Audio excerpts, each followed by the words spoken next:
અમરેલીમાં લેટરકાંડ મામલે લલિત વસોયાનું નિવેદન. પાટીદારની દીકરીને રાત્રે 12 વાગે પકડીને લઈ જાય, નિર્દોષ હોવા છતાં તેમને માર મારે. એના વિરોધમાં ગોપાલ ઇટાલિયાએ રાજકીય આગેવાન તરીકે જાહેરમાં સ્વીકાર્યું કે આ સજા અમને પણ થવી જોઈએ. દીકરીને જો આપણે ન્યાય ન અપાવી શકીએ તો આપણે આપણા સમાજની સંસ્થાઓ અને રાજકારણમાં રહેવાનો આપણને કોઈ હક નથી. સમાજ માટે આપણે કંઈ નહીં કરીએ તો સમાજ આપણને ફેંકી દેશે. લલિત વસોયાના નિવેદનથી હાલ રાજકારણ ગરમાયું છે. રિપોર્ટર જગમાલ સુવા, ઇન્ડિયા 24 ન્યૂઝ, ધોરાજી.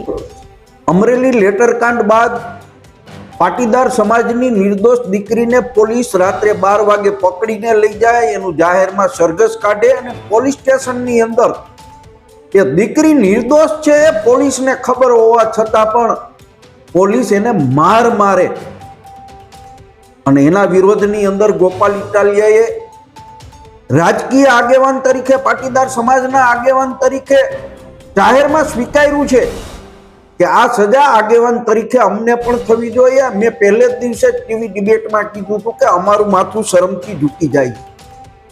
મારે પાટીદાર સમાજના સૌ આગેવાનોને કહેવું છે કે જો આ દીકરીને આપણે ન્યાય ન અપાવી શકીએ તો સામાજિક સંસ્થાઓ આપણા સમાજની છે, એ સામાજિક સંસ્થાઓમાં કે રાજકારણમાં રહેવાનો મને કે કોઈ પણ પાર્ટીના આગેવાનોને અધિકાર નથી.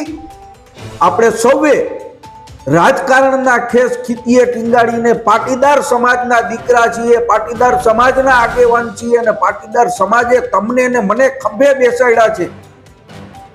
મિત્રો, એટલા માટે સમાજમાં મુઠ્ઠી ઉકેરા દેખાય છે, પણ સમાજ માટે કાંઈ નહીં કરી તો આ સમાજ જે દી ખંભા ઉપરથી ઉતારી દેશે ને ત્યારે ટચુકડા નાના થઈ જશું.